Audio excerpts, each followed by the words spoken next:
2027 বিশ্বকাপ লক্ষ্য করে ভিন্নধর্মী ছক আঁকবে বিসিবি। যদিও চ্যাম্পিয়ন্স ট্রফির ব্যর্থতা নিয়ে তেমন একটা আলোচনাই হয়নি সোমবারের বোর্ড সভায়। হেড কোচ সিমন্স ও তার সহকারী সালাউদ্দিনকে রেখে দিতে আগ্রহী বিসিবি। মুশফিক মাহমুদুল্লাহর ওয়ানডে ভাবনা জানাতে দ্রুতই বসবেন অপারেশনস বিভাগের প্রধান নাজমুল আবেদিন ফাহিম। সাইফুল রূপকের রিপোর্ট। দুই ভাইরা ভাই, দেশের ক্রিকেটের আইকন মুশফিক রিয়াদকে কি আর ওডিআই দলে দেখা যাবে? বৃষ্টির কারণে চ্যাম্পিয়ন্স ট্রফির শেষ ম্যাচেও নামা হয়নি। ক্রিকেট পাড়ায় কানাঘুষা। 2027 বিশ্বকাপকে লক্ষ্য করে ছুটবে বিসিবি। সোমবার বোর্ড মিটিং শেষে অপারেশনস বিভাগের প্রধানের কথাতেও ইঙ্গিত মিলল। তবে কি মাঠ থেকে অবসর নেওয়ার সুযোগ পাচ্ছেন না দুই অভিজ্ঞ? বয়সের দিক থেকে বলি, তাদের ফিটনেসের দিক থেকে বলি, তাদের পারফরমেন্সের দিক থেকে বলি, it's not my call actually, এটা তো সিলেক্টার্সদের কল। আমার মন্তব্য করা ঠিক না, but it's not going to be very easy. Definitely ওরা আমাদের অত্যন্ত অভিজ্ঞ খেলোয়াড়, তাদের কন্ট্রিবিউশনটা অফকোর্স, এবং অফকোর্স যে কোনো খেলোয়াড়ই একটা সময় আসবেই তার ক্যারিয়ার শেষের দিকে আসবে। আমার মানে আমরা ওদের সাথে কথা বলবো এবং ওদের চিন্তাভাবনাগুলো কি আছে। প্রায় প্রতি বছরই আইসিসি ইভেন্টে ভরাডুবি। চ্যাম্পিয়ন্স ট্রফিতে বৃষ্টির মার প্যাচে কেবল 1 পয়েন্ট। তবুও বোর্ড মিটিংয়ে ব্যর্থতা নিয়ে হয়নি বড় আলোচনা।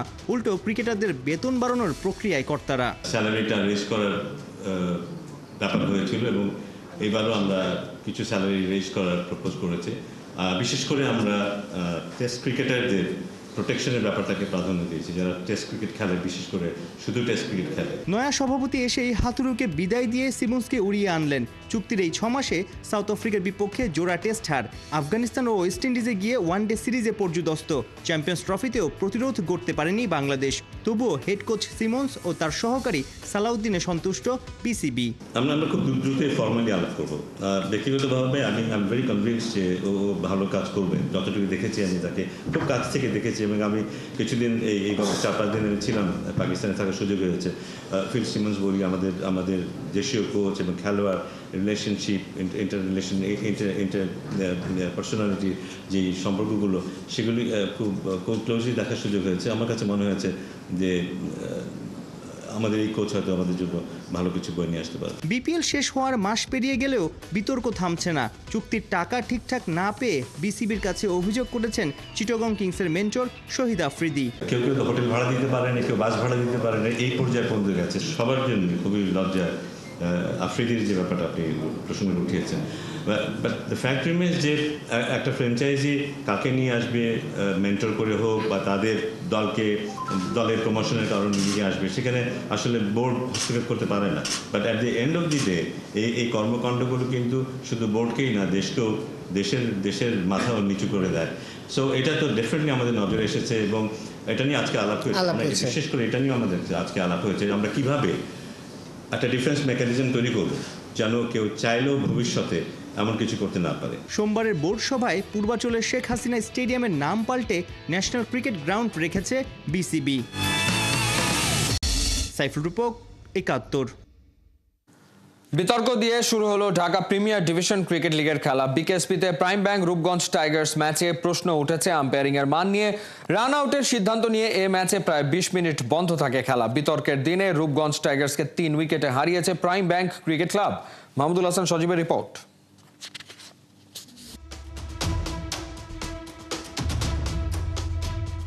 প্রাইম ব্যাংক ইনিংসের 3য় ওভারের খেলা। পঞ্চম বলে দৌড়ে 1 রান নিতে গিয়ে রান আউটের ফাঁদে পড়েন অধিনায়ক ইরফান শুক্কুর। সঙ্গে সঙ্গে থার্ড আম্পায়ারের কাছে রিপ্লাই দেখতে হাত ইশারা করেন অনফিল্ড আম্পায়ার ইশতিয়াক আহমেদ নাদিম। কিন্তু থার্ড আম্পায়ার না থাকায় সিদ্ধান্ত দেন আরেক অনফিল্ড আম্পায়ার মনিরুজ্জামান। আর তাতেই বাধে বিপত্তি। মাঠ ছাড়তে অস্বীকৃতি জানান শুক্কুর। টিভি রিপ্লাই না দেখে কিভাবে খালি চোখে মুহূর্তের মধ্যে অনফিল্ড আম্পায়ার নিশ্চিত হলেন। তৈরি হয় উত্তেজনাকর পরিস্থিতি। ডিপিএল এর প্রথম দিনে বিকেএসপিতে খেলা বন্ধ থাকে প্রায় 20 মিনিট। যদিও এক পর্যায়ে আউট মেনে খেলতে নামে তালহা জুবায়েরের শিষ্যরা, তবে এ নিয়ে নালিশ দিতে দেরি করবে না প্রাইম ব্যাংক। যখন কোনো ডাউট থাকবে আপনি অবশ্যই ওই জিনিসটা, যেহেতু থার্ড আম্পায়ার নেই আপনি জানতে পেরেছেন, তখন আপনি এরকম ক্লোজ কল যদি হয়েও থাকে রান আউট, আপনি এরকম ক্লোজ কল খালি চোখে কখনোই আপনি দিতে পারেন না। তো আমার কথাটা ওটাই ছিল যে আপনারা কি আমাকে মানে ইনাফ এভিডেন্স দিতে পারবেন কিনা যে এটা 100% আউট। যদি আউট না হয়ে থাকে তাহলে হয়ে থাকলে আপনার আম্পায়ার কেন থার্ড আম্পায়ারে গেল, আর যদি থার্ড আম্পায়ার না থাকে তাহলে ডাউট যেহেতু ছিল তাহলে তার তো এখানে নট আউট দেওয়া উচিত ছিল, সিদ্ধান্তটা আমাদের ফেভারে আসা উচিত ছিল। রিপোর্ট তো অবশ্যই আমরা করেছি, আমাদের রিপোর্ট লেখাও হয়ে গিয়েছে, আমরা এটা ম্যাচ রেফারির কাছে দিব। সো এইটা তারপর ক্রিকেট বোর্ডের সিদ্ধান্ত আসলে এই জিনিসগুলো কিভাবে তারা ওভারকাম করবে। ডিপিএল এর এবারের আসরে খেলা সম্প্রচার করায় থাকার কথা third umpire. Prime bank Rupganj Tigers ম্যাচে থার্ড আম্পায়ার হিসেবে দেখা যায় মোহাম্মদ কামরুজ্জামান লিমনের নাম, কিন্তু তিনি কোথায়? প্রাইম ব্যাংক আগেই জানতো এ ম্যাচে থার্ড আম্পায়ার নেই, কিন্তু অনফিল্ড আম্পায়াররা জানতেনই না বিষয়টা, যা ডিপিএল এ আম্পায়ারদের মান নিয়ে প্রশ্ন ওঠে। সকাল থেকে খেলা শুরু হয়েছে, আমরা জানি থার্ড আম্পায়ার নেই, কিন্তু ফিল্ড আম্পায়ার, অনফিল্ড আম্পায়ার সে জানে না থার্ড আম্পায়ার নেই। এই জিনিসগুলো মেনে নেওয়াটা যায় না। সো আপনি যদি স্ট্যান্ডার্ড ডেভেলপ করতে চান এই দিকগুলো আপনার ডেভেলপ করতে হবে। সো আম্পায়ারদের মান আসলে বাড়াতে হবে। অনেক আম্পায়ার বাড়াচ্ছে, কিন্তু আমার মনে হয় অ্যাজ এ হোল কান্ট্রি আমাদের যারা আম্পায়ারিং করেন, আমি সবাইকে রেসপেক্ট দিয়ে বলছি, আপনাদের লেভেলটা আরেকটু যদি ভালো হয় তাহলে আমাদের ক্রিকেটের স্ট্যান্ডার্ডটা আরেকটু হাই হবে। মাঠে পানি দেওয়া হচ্ছে ঘাসকে সতেজ করার জন্য, একইভাবে ডিপিএল এ থার্ড আম্পায়ার রাখা হয়েছে যাতে কোনো রকম বিতর্ক না ঘটে, ক্রিকেটাররা স্বস্তি পান। কিন্তু দুঃখের বিষয়, প্রাইম ব্যাংক এবং রূপগঞ্জের ম্যাচে ঘটলো বিতর্ক, এবং সেটা তুমুলভাবে। ফিল্ড আম্পায়াররা জানেনই না এই ম্যাচে থার্ড আম্পায়ার নেই। এই যে ডিপিএলটা শুরু হলো, সেখানে সম্প্রচার এসেছে, নিশ্চিতভাবে ভালো কথা, কিন্তু সেখানে একটা ঘাটতি রয়েছে যে শুধুমাত্র যেই খেলাগুলো টেলিভিশনে সম্প্রচার হবে সেখানে সব থাকবে, কিন্তু যেগুলো অনলাইনে দেখানো হবে সেখানে থাকবে ঘাটতি। এখন দেখার বিষয়, ডিপিএল এর এই যে বিতর্ক শুরু হলো সেটা কি পুরো টুর্নামেন্ট জুড়ে চলবে, নাকি এটাকে খুব দ্রুত কান টেনে সেটাকে থামানো যাবে? মাহমুদুল হাসান সজীব, ৭১, বিকেএসপি, সাভার। তাহলে কি চ্যাম্পিয়ন্স ট্রফির সেমিফাইনালেই দেখা মিলবে গ্র্যান্ড ফিনালের? সুপার পারফর্মার ভারতের সাথে মাইটি অস্ট্রেলিয়ার সেমির লড়াই নিশ্চিত হওয়ার পর থেকে শুরু হয়েছে সেই আলোচনা। আগে চ্যাম্পিয়ন্স ট্রফির নকআউট স্টেজে কিংবা অন্য কোনো আইসিসি ইভেন্টের নকআউট পর্বে ভারত ভার্সেস অস্ট্রেলিয়া লড়াইয়ে কে আছে এগিয়ে, সেসবের বিস্তারিত থাকছে খালিদ জামিলের রিপোর্টে। পাকিস্তানের আয়োজিত চ্যাম্পিয়ন্স ট্রফিতেও হোম গ্রাউন্ডের সুবিধা নিয়ে রীতিমতো উঠছে ভারত। ওরা এখন সবাইকে হারাতে চায়, কিন্তু সেই আশার বেলুন চুপসে যেতে পারে একখানে মাইটি অস্ট্রেলিয়ার সামনে।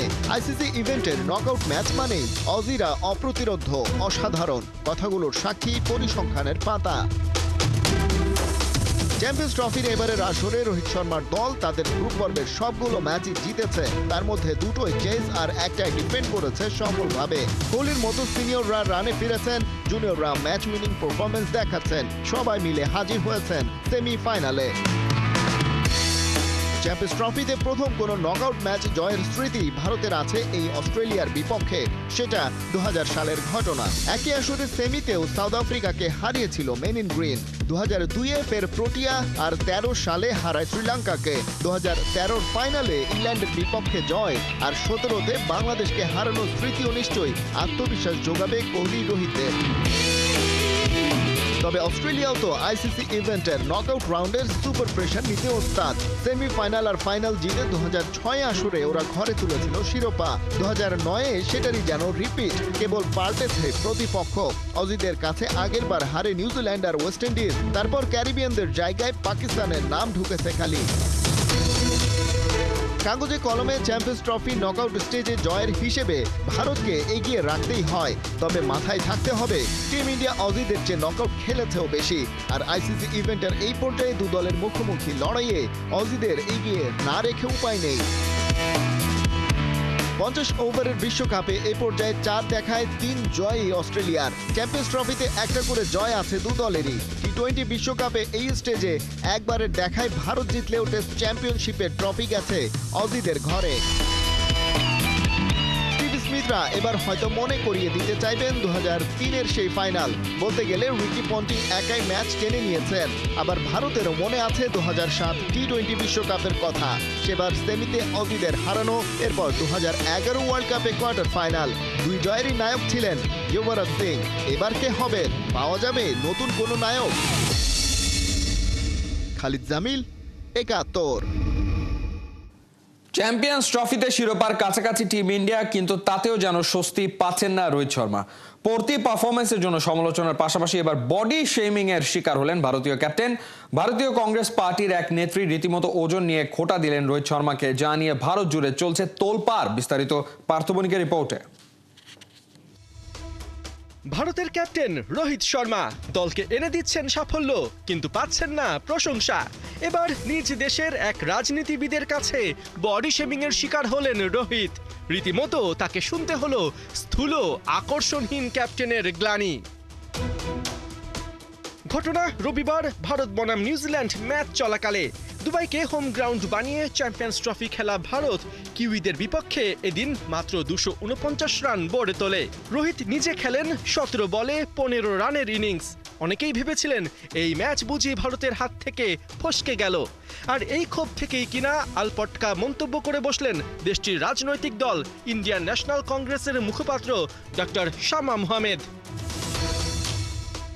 এক এক্সপার্টায় ডক্টর শামা ভারতীয় ক্যাপ্টেনকে মেনশন করে লেখেন, রোহিত একজন স্পোর্টসম্যানের তুলনায় মোটা, তার ওজন কমানো উচিত এবং অবশ্যই সে ভারতের সর্বকালের সবচেয়ে আকর্ষণহীন অধিনায়ক। এখানে শেষ নয়, আরেক পোস্টে শামা মোহামেদ লেখেন, পূর্বসূরিদের তুলনায় এমনকি ওয়ার্ল্ড ক্লাস গুণাবলী আছে তার।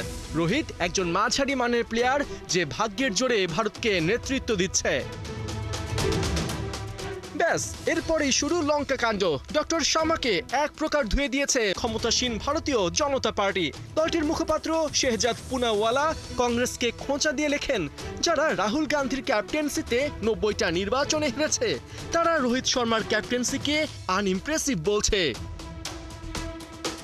শুধু বিজেপি নয়, শামা মোহামেদের এমন মন্তব্যে বিপাকে পড়েছে তার দল কংগ্রেস। দলটির নেতা পাভান খেরা জানিয়েছেন, এরই মধ্যে দলের নির্দেশনা অনুযায়ী ওই পোস্ট ডিলিট করেছেন শামা মোহামেদ।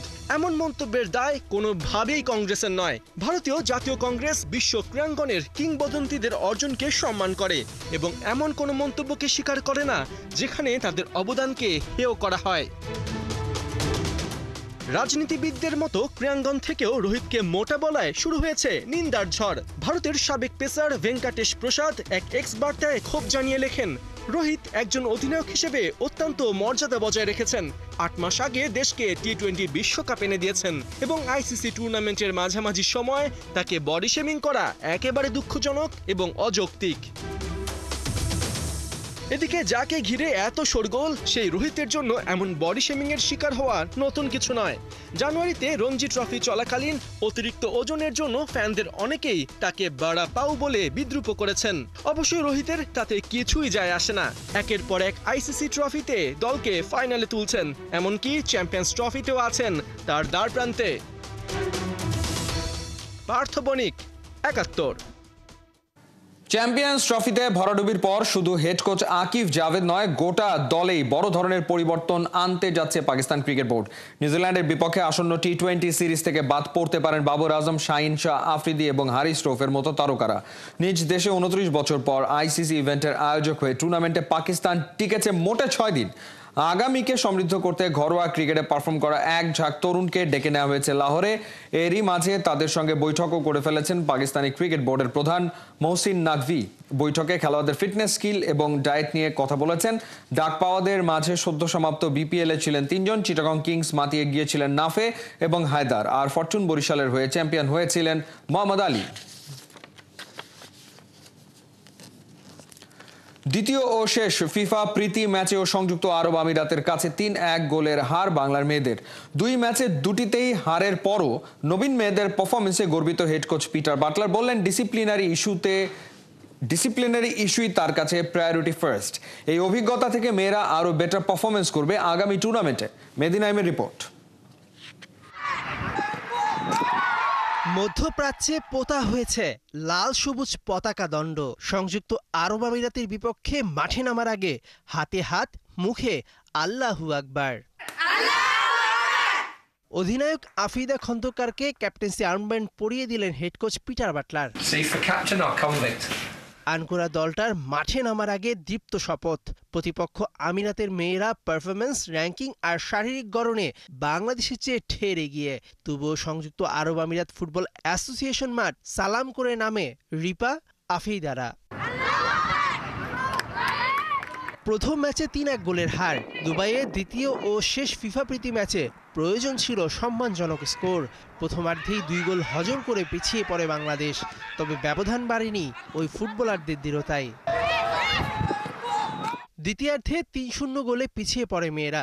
ম্যাচ শেষে 9 মিনিট আগে অধিনায়ক আফিদার পেনাল্টি ব্যবধান কিছুটা কমায়।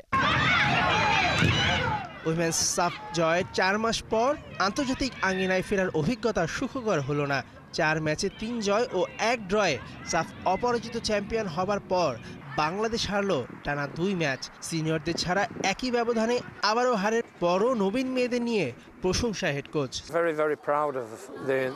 আমরা মেয়েদের খেলায় সন্তুষ্ট। আমি শুধু জয় চাই এমন মানসিকতার মানুষ নই। আমি উন্নয়ন মানসিকতার একজন। বাংলাদেশের ফুটবলের উন্নয়নের জন্য এই 1 সপ্তাহ বেশ গুরুত্বপূর্ণ ছিল। এরাই বাংলাদেশ ও এশিয়ার ফুটবলের ভবিষ্যৎ। সোমবার দেশে ফেরার কথা রয়েছে মেয়েদের। হারলেও বিদেশের মাটিতে খেলার অভিজ্ঞতা কাজে লাগবে নবীন এক ঝাঁক নারী ফুটবলারদের। মেহেদি নাইম, 71। এই ছিল এই মুহূর্তের খেলা যুগে সরাসরি সংবাদ অনুষ্ঠান দেখতে চোখ রাখুন 71-এর ফেসবুক পেজে এবং সাবস্ক্রাইব করুন 71-এর ইউটিউব চ্যানেলে। 71-এর সাথেই থাকুন।